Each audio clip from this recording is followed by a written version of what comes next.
Coffee I spilled on my car seat and then sat on doesn't show, does it?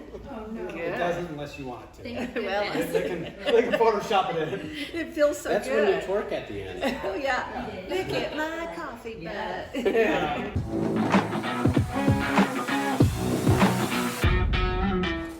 Hi, I'm Mike Pettit with the Metro Pros of Berkshire Hathaway Home Services Ambassador Real Estate. Welcome to our podcast, LMAO, Let's Make an Offer. We've got Sharon Dixon here. Sharon is an agent on the Metro Pros team. Sharon's got a ton of experience, fantastic realtor. Sharon, let's introduce you and talk a little bit about how long you've been in real estate, your background, how that helps you with helping clients. Thanks, Mike. Well, I've been doing real estate since 1998, and I did interior design and space planning prior to that. So that was a great segue into a little bit of a new career path for me. And it's been really an enjoyable one. It's something that it was not as I imagined, and I think that people think that realtors do one thing. Yeah. If they actually become a realtor, they find out it's not mostly that. It's not $1 million listing. Or just so fun. You know, it is fun. I love it. And one of my colleagues was just commenting about how personally rewarding it is when you bring clients to their goals and their vision becomes, becomes in fruition. They're so happy.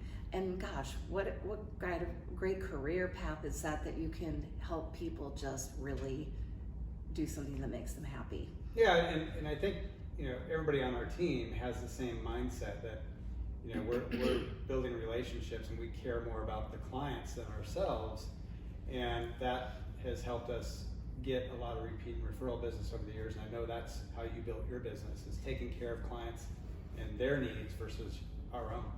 Thank you, Mike.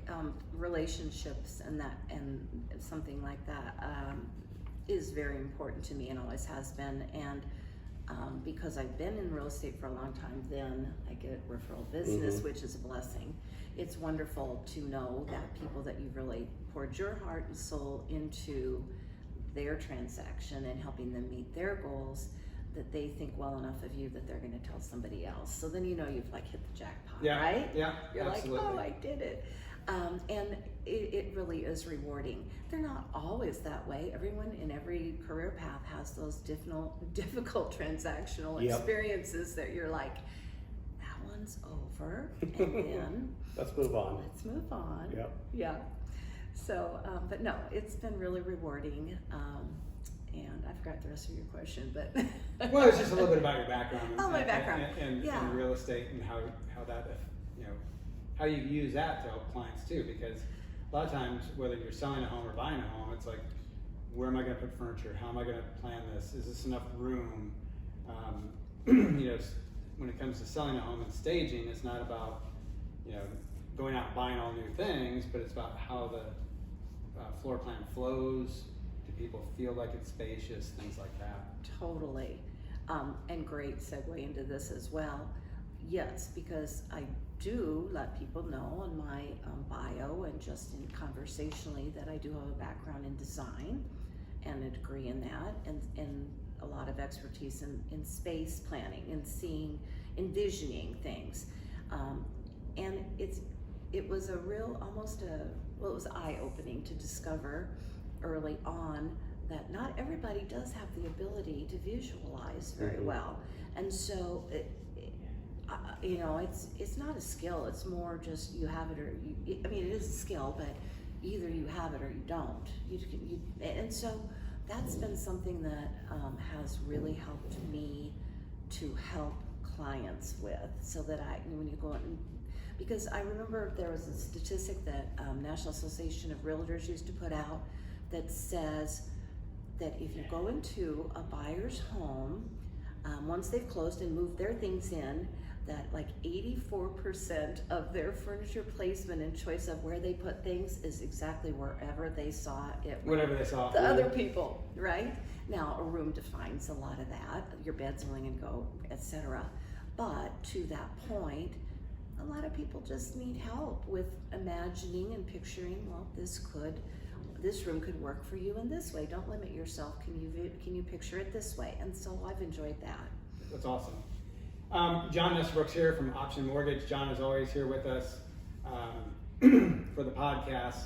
And John has been a great resource to us as a team, and me personally and my family has used him and had great results. And John started Option Mortgage because he wanted to, one, give more options to people, be more competitive with rates and more competitive with fees. Yep. So John's been going very well for you, and it's exciting times right now. It is. It was, just being up front, it was quite the learning curve where I came from to where I am now, and leaving my old company and starting up Option Mortgage. It was definitely a learning curve, but I've gotten the hang of it, and less hiccups along the road, and I'm getting my,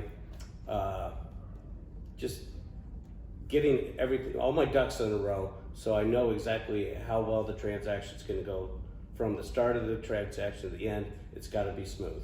I don't think you give yourself enough credit. I mean, you've been in the business for quite a long time Yes. as well, so this isn't your first rodeo. No, it I isn't. second But that. yeah. You do sell yourself short. You have an incredible amount of expertise and knowledge, John. Thank You're you. really an asset. I'm very pleased to suggest my buyers use you because I know you're going to take good care of them. Thank you, Sharon. Today we're going to talk about remodeling or home improvement costs and what's your return on those things. Sharon's got some information on that. She found a great resource that, a lot of times when you look at this stuff online, it's like, it'll show the Midwest region or the entire United States. It's like, this is dialed into Omaha.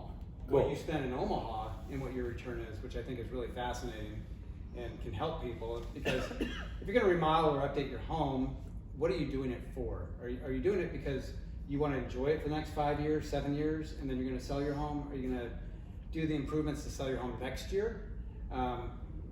Which ones do you get the better return on as far as improvements, and what makes sense? Because if you're going to do an improvement, you're going to get 50 cents on the dollar and sell next year, why are you doing it? But if you're going to get 50 cents on the dollar and live there for another 7 years and enjoy it during that time, well, there's a cost benefit there. So before we dig into that, though, I do want to ask this question, Sharon. I'll put you on the spot because I put Cammie on the spot. Good. On the last episode. Share one crazy real estate story with us. Oh yeah, okay. So just one crazy, because crazy there's stuff so happens in the many. business all the time. Yeah. Okay, well, of course, there was walking into, the guy didn't know we were coming, was in there taking a shower and threw open the door, but that's not the best one.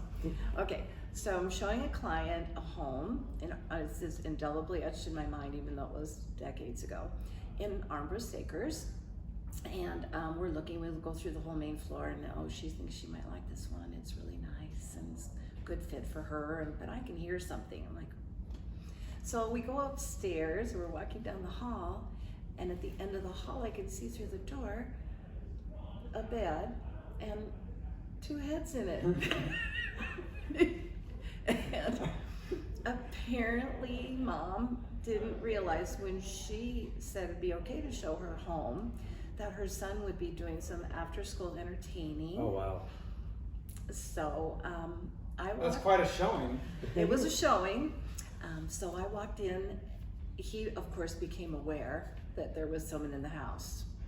So when I came in, of course, the sheets were up to here, And I just said, if you're going to be entertaining after school, you might want to let your mom know that. I'm sure he was just embarrassed beyond belief. The girl was so mortified. Oh, I'm sure. She was just like, I don't know, wetting Pull out herself. your camera, smile. So that was memorable. So do you call the listing agent and tell them what happened? I did. Okay. I'm sure that was an interesting conversation that night with Mom. Because then the showing kind of deteriorated after that point, and they want feedback. Yeah. Well, that didn't help. there was amenities we weren't expecting.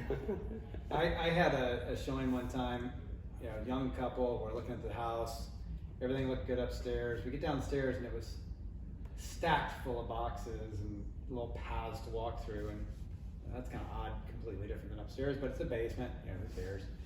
So we're walking around, and I go to open up this door going somewhere, and the door's kind of not opening, so I'm pulling harder, and I'm like, what the heck's going on here?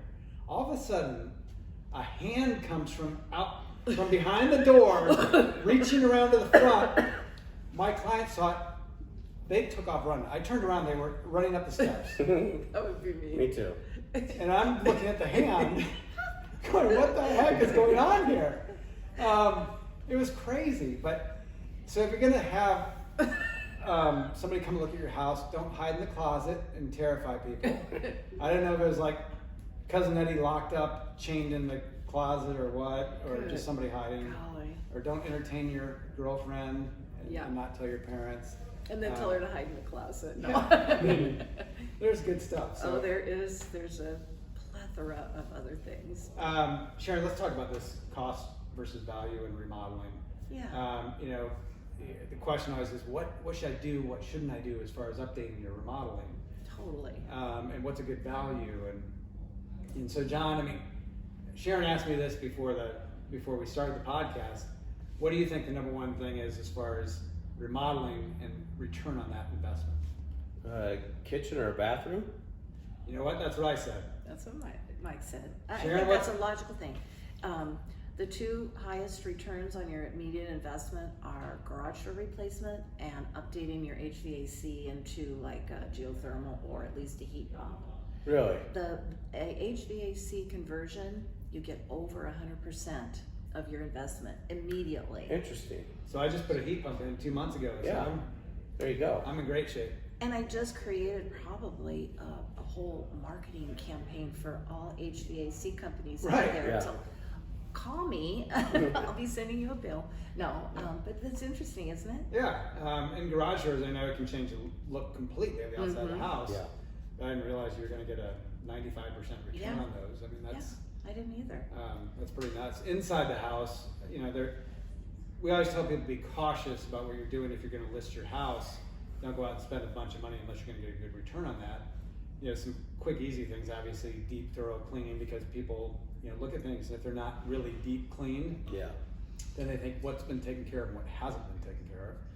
And two, paint is very easy to do inside, very inexpensive, just takes some time. Unless you hire somebody, you can paint, for a weekend and really make your house look a heck of a lot better and show better. So That's amazing. But what are some of the other things, or what should you avoid doing? So this cost versus value is a report that comes out every year. And if you, as a homeowner, want to know, and you can Google, if you just Google home improvements, return on investment or something like that. Every single thing that pops up in response to that on a Google search 90% of them, reference this and link to this report. So these people specialize in creating this this report, and as you said, Mike, it can be very specific to a metropolitan area. So things that seem to give a good return on investment tend to be exterior related, so vinyl siding, garage doors, putting stone veneer on your home. Those are all way up there in terms of return on investment, which maybe that's not surprising, because look at Curb appeal. our business. What do we always talk about? Curb appeal, first impression, those kinds of things. But also those are related, I think, to structure, and so those are sound things that you can put your money in. Things that really don't give a particularly good return on investment are more high-end specialty choices. Example, if you put a new roof on, well, actually that return on investment isn't that great normally, because people look at that typically as a maintenance item. But if you put on a very high-end Da Vinci or stone roof, do it for yourself and enjoy it, because the return on investment on that is not particularly good short term. Yeah. All of these things, of course, over time, I guess, people who are much more knowledgeable about appreciation, depreciation, and all of that could look at that and say that certainly they will pay off if you're going to stay there and enjoy it. Another thing that does not give a good return on investment, according to this report, is like high-end upscale improvements in a kitchen, a bath, or particularly a master ensuite. Completely opposite of what I thought. Well, they say mid-range. Yeah. So like a mid-range kitchen remodel in Omaha, they consider that to be maybe in the $28,000 to $30,000 price range. Okay. Which doesn't seem out of, that's pretty accurate when you start talking about the appliances, the flooring, etc. You're gonna get a good return on your investment on that. But if you do something very specialized and you put in your, sub-zero built-in refrigerator and those kinds of things, that return is gonna go way down. Probably partially because you're limiting your interest, your buyer pool. Yeah. Well, and it's kind of like the primary bedroom suite, improvements. I mean, we were talking about that, and what's a mid-range or what's an upscale, improvement stuff. If you're going to go crazy and add built-in bookcases and add a fireplace and add this and add that, and you can get really pricey and right. really expensive. So you better enjoy that, because in most cases you're not going to get a return on it. Now, the opposite side of that is if you're in a price point where those things are common and everybody else has them and you don't, well, maybe you need to consider it. Right. So there's a lot of discussion to be had with a knowledgeable realtor like Sharon to understand what should I do or what shouldn't I do. And we're not of the mindset to go out and spend money unless you're going to get a return on it. Yep. Exactly. We're very cautious in our approach as far as what to do or what not to do, and we don't want people to go out and spend $1,000 to make $200. That doesn't make sense. It doesn't. So, Well, your husband Dan did a cost analysis for one of his borrowers this year. Sand was the last name. And, oh yeah. And he had an unfinished basement, and Dan's like, throw some carpet down here. You'll get a massive return on just throwing some carpet and painting the walls down here. You got to now have a finished basement for like $6,000. Yeah, that was really great guidance that Dan gave him, and he really did hold his hand and walk through, because the client had specific ideas, but they were really not, the most important. Not if he's listening, you still got a great price on your home. So I was gonna flip this open for a second because there's a couple things. I mentioned the garage door replacement and vinyl. If you do vinyl siding, you get a great return on that. The things that aren't very good, as I mentioned, are upscale, but there was something else I was gonna, maybe it was just in the description when I was reading this, but things that are really specialized, like swimming pools and outdoor fire areas, you know what I mean? Fire Fireplace, pits, fire pit, Outdoor fire kitchen areas. and all that If your stuff, yeah. backyard's on fire, fire areas. Those don't necessarily show up as giving a good immediate return on investment, but I would dispute that, especially in Omaha now after COVID. Yeah. People are putting swimming pools in right and left, and buyers want that. I've had buyers who I had to go through, get on the Douglas County mapping, the GIS mapping, and look at the aerials to identify which homes had pools. Yeah. And then we sent letters, because that's what realtors do, is we'll go the extra mile. But I would say for homeowners and realtors as well, when your client does ask you, well, should I do this or should I do that? Because they do, take the time to look it up and see, because it's surprising sometimes what will and will not tend to be a good financial investment. But still, at the end of the day, if you have the money and it gives you joy and you want to do it and you're going to enjoy it, go And for use it. it for years. Yeah, go for it. Yeah. But just know that, we've all had that as realtors, where we meet with them and we're talking about listing their home, and they want to know what they should and shouldn't do, and then they'll say, I just had this, in fact, my buyer just bought this house, and there's a FSBO seller, and he felt his home should be priced $10,000 more because he just put in a brand new driveway. And he was very proud of that driveway. It had rebar. Yo. It was a good driveway. And you should have seen that rebar. No kidding. I wish I had, because I'm sure that would be the big decision maker for my buyers. But anyway, to that point, I said, well, buyers generally look at that as more of a Maintenance item. item, Yeah. don't you think? Yeah. So, Big expense though. oh, it's expensive. Oh, cement. Concrete's horrible. Gosh.